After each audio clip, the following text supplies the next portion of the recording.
एक गांव में किसान चाचा रहते थे। वो बहुत मेहनती और ईमानदार थे। उनका नाम चाचा रहमत था। वो हर दिन अपने खेतों में काम करते, पौधों को पानी देते और जमीन को नरम करते।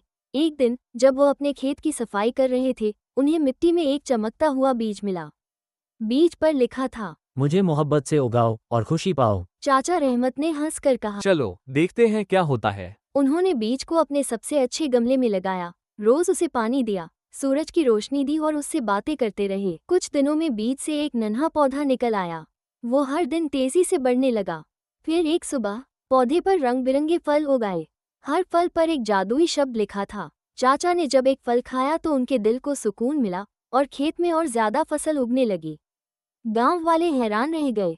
बच्चे भी दौड़ते हुए आए और बोले, चाचा, ये कैसे हुआ? चाचा हंसे और बोले, बच्चों, जब तुम मोहब्बत से, मेहनत से और सच्चाई से काम करते हो तो जिंदगी में जादू जरूर होता है। बच्चे खुश हो गए और उन्होंने सीखा कि जादुई बीज दरअसल अच्छे आचरण और मेहनत का प्रतीक था।